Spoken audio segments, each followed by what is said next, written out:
Hello students, कैसे हैं? आओ एक बार आपका ऑनलाइन क्लासेज में पुनः स्वागत है। हमने भारतेंदु हरिश्चंद्र द्वारा विरचित पाठ एक अद्भुत अपूर्व स्वप्न में पार्ट 2 में पढ़ा था। विभिन्न प्रकार के शिक्षकों का परिचय, पाठशाला के शिक्षकों का परिचय। उनमें अगली कड़ी में हम पढ़ने जा रहे हैं पंडित प्राणांतक प्रसाद और लुप्त लोचन ज्योतिषाभरण जैसे शील दावानल जैसे विद्वान शिक्षकों का परिचय करते हैं। हमने पिछली वीडियो में पाखंड प्रिय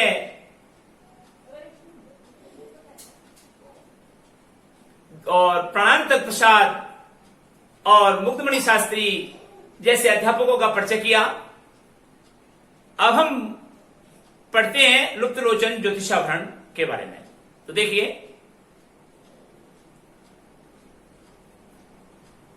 कि ये लुप्त लोचन ज्योतिषाभरण बड़े उद्दंड पंडित हैं। लेखक कहते हैं कि मेरी पाठशाला में जो पंडित विद्वान शिक्षक आए उनमें से एक है लुप्त लोचन ज्योतिषाभरण, जिसका नाम होता है आंखों से अंधा नाम नयन सुख। ज्योतिषाचार्य के ज्ञानी लेकिन अंधे हैं। ज्योतिष विद्या में अति कुशल हैं। कुछ नए नवीन तारे यानी नक्षत्र, हमारे भारतीय ज्योतिष शास्त्र में 27 नक्षत्र होते हैं जिनके आधार पर भारतीय पंचांग प्रारंभ है और सारे शुभ मंगलिक कार्य उन नक्षत्रों के आधार पर ही होते हैं। यहां पर उन नक्षत्रों के संदर्भ में और बात बता रहा है लेखक कि लुप्तलोचन ज्योतिषाभरण जैसा विद्वान पंडित कुछ नवीन तारे भी गगन में जाकर ढूंढ आए हैं, अर्थात कुछ नए नक्षत्रों की खोज करके आए हैं आसमान में। और कितने नए नए ग्रंथों की भी इन्होंने रचना कर डाली है। उनमें से तामिश्र मकरालय प्रसिद्ध और प्रशंसनीय है। यानी तामसी प्रकृति का ग्रंथ है जो सबको ही दूषित कर देने वाला है। यद्यपि इनको विशेष दृष्टि नहीं आता, खास दिखाई नहीं देता, परंतु तारे इनकी आंखों में भली भांति बैठ गए हैं। आंखों के तारे बैठ जाना अर्थात अंधा हो जाना। आंखों के तारे का मतलब कॉर्निया, आंखों का दिखना बंद हो गया आंखों से। तो रहे पंडित शील दावानल नीति दर्पण। अब बच रहे हैं पंडित शील दावानल नीति दर्पण, इसके बारे में भी देख लीजिए। इनके गुण अपार हैं। समय थोड़ा है, इस हेतु थोड़ा सा आप लोगों के आगे इनका वर्णन किया जाता है। ये महाशय बाल ब्रह्मचारी हैं। अपनी आयु पर नीति शास्त्र पढ़ाते रहे हैं और इनसे नीति तो बहुत से महात्माओं ने पढ़ी थी, परंतु वेणु नाम का एक राक्षस, बाणासुर नाम का एक राक्षस, रावण आपने सुना ही होगा, दुर्योधन का नाम सुना होगा, शिशुपाल, कंस, ये सब दुराचारी थे, अत्याचारी थे। तो लेखक ये कहना चाह रहा है कि शील दावानल, शील यानी चरित्र, दावानल यानी दावाग्नि, चरित्र पर आग लगाने वाला अर्थात दुराचारी पंडित है और इसका नाम है नीति दर्पण। इनके गुण अपार हैं। क्या है? इनसे नीति तो बहुत से महात्माओं ने पढ़ी थी, परंतु वेणु, बाणासुर, रावण, दुर्योधन, शिशुपाल, कंस आदि इनके मुख्य शिष्य रहे हैं जी। ऐसे पंडित विद्वान। और अब भी कोई कठिन काम आकर पड़ता है तो अंग्रेजी न्यायकर्ता, अंग्रेजी मजिस्ट्रेट भी इनकी अनुमति लेकर आगे बढ़ते हैं कि साहब महाराज क्या करें, क्योंकि अंग्रेज अन्याय कर रहे थे तो न्याय का तो रास्ता हो ही नहीं सकता, तो ऐसे पंडितों की शरण में जाएंगे। हम अपने भाग्य की कहां तक इनकी सराहना करें भाग्य से कि ऐसा तो संयोग इस संसार में परम दुर्लभ है। अब आप सब सज्जनों से यही प्रार्थना है कि आप अपने अपने लड़कों को भेजें और वे आदि की कोई चिंता नहीं करें, क्योंकि प्रथम तो हम किसी अध्यापक को मासिक पैसा नहीं देते, अर्थात पेमेंट नहीं देते हैं। हम उनके लिए कोई धन नहीं देते हैं, ठीक है, क्योंकि प्रथम तो हम किसी अध्यापक को मासिक देंगे नहीं, और दिया भी तो अभी 5 वर्ष पीछे देना होगा। दोबारा सुन लीजिए, कि ऐसा तो सहयोग इस संसार में परम दुर्लभ है।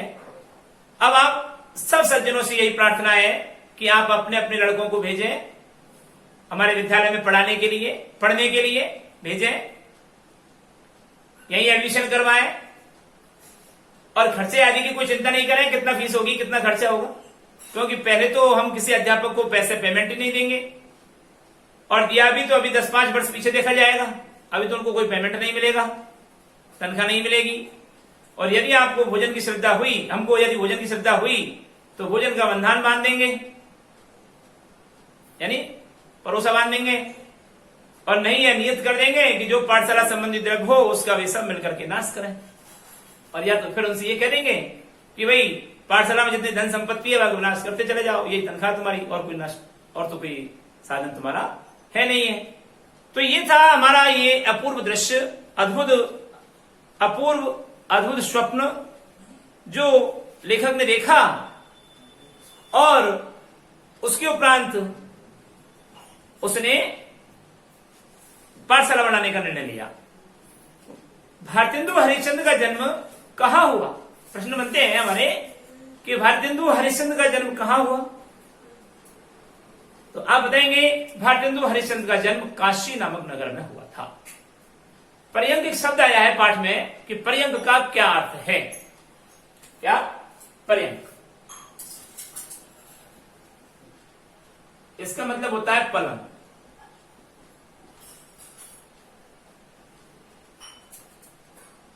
ठीक है, पर्यंक यानी पलंग, चारपाई इसको कहते हो। तो यहां यह अर्थ निकलेगा इसका। लेखक के मन में प्रथम क्या विचार आया?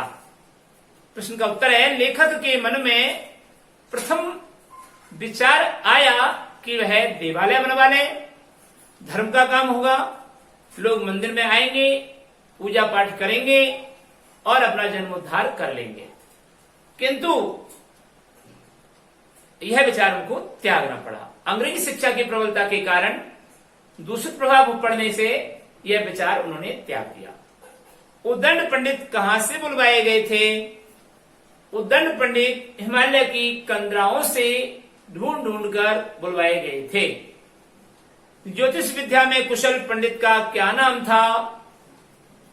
ज्योतिष विद्या में कुशल पंडित का लुप्त लोचन ज्योतिषाभरण, ज्योतिष विद्या में अति कुशल पंडित थे, उनका नाम था लुप्त लोचन ज्योतिषाभरण। ज्योतिष विद्या में कुशल पंडित का नाम था। लेखक ने देवालय बनाने का विचार क्यों त्याग दिया? लेखक ने देवालय बनाने का विचार इसलिए त्याग दिया क्योंकि अंग्रेजी शिक्षा के चलते हुए, आधुनिकता में ढलते हुए लोग मंदिरों में ईश्वरीय दर्शन करने के लिए नहीं जाएंगे, मंदिर सूने रहेंगे, अपमान होगा और उसमें केवल शेर और कुत्ते ही आकर के बैठेंगे। इसलिए ऐसा विचार करते हुए लेखक ने देवालय बनाने का विचार त्याग दिया। अगला प्रश्न बनता है कि पुस्तक लेखन के विचार पर लेखक क्यों सहम गया? देवालय बनाने के विचार के उपरांत लेखक के मन में पुस्तक रचना करने का विचार उत्पन्न हुआ कि आने वाली पीढ़ी हमारी पुस्तक पढ़ेगी तो हमारा यश फैलेगा। किंतु अचानक उनके विचार मन में आया कि पुस्तक बना देंगे, इसके उपरांत दीमक आदि कीड़े मकोड़े लग करके आदि से अधिक पुस्तक को खा जाएंगे और पाप का भागी बनेंगे हम।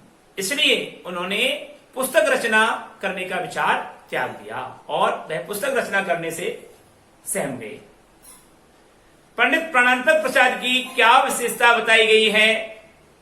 पंडित प्राणांतक प्रसाद की विशेषता बताते हुए लेखक भारतेंदु हरिश्चंद्र कहते हैं कि जब तक मनुष्य के शरीर में प्राण रहते हैं तब तक न किसी पर इनकी प्रशंसा बनेगी और न बन सकेगी। ये महावैद्य के नाम से प्रसिद्ध हैं। चिकित्सा के क्षेत्र में ऐसे कुशल हैं कि चिता पर चढ़ते चढ़ते रोगी इनके उपकार का गुण नहीं भूलते। कितना ही रोग से पीड़ित क्यों न हो, क्षण भर में उसको मृत्यु के घाट पहुंचा देते हैं, स्वर्ग का रास्ता दिखा देते हैं। दवाई दी और तुरंत मृत्यु हो जाती है, यानी रोग से मुक्ति दिलवा देते हैं। जब तक रोगी औषधि नहीं लेते, केवल उसी समय तक प्राणी के संसार की पीड़ाएं उसको सताती रहती हैं और दवाई ली कि तुरंत मृत्यु को प्राप्त हो जाता है। ये प्राणांतक प्रसाद, पंडित प्राणांतक प्रसाद की विशेषताएं थी।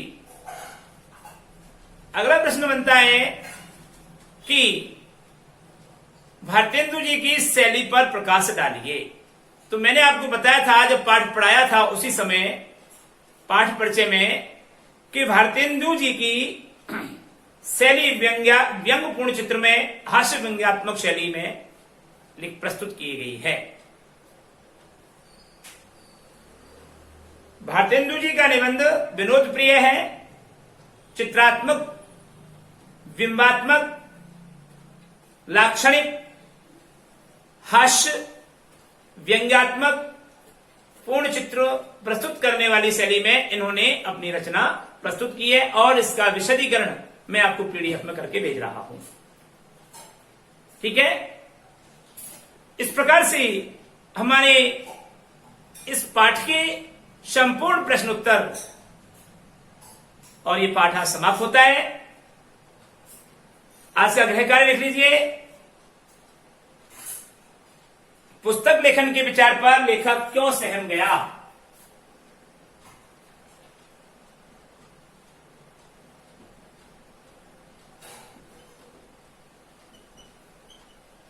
पुस्तक लेखन के विचार से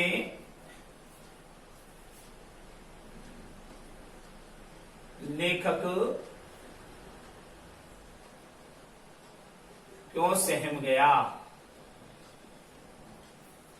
दूसरा प्रश्न बनता है कि उद्दंड पंडित कहां से बुलवाए गए थे। उद्दंड पंडित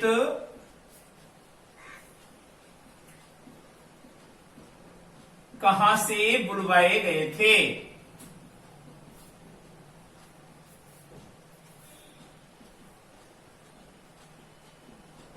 उनके क्या नाम थे।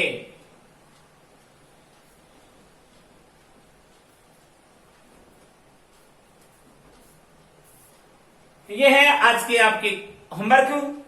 अगले वीडियो में हम आपसे पुनः मुलाकात करेंगे और अगले पाठ की ओर चलेंगे।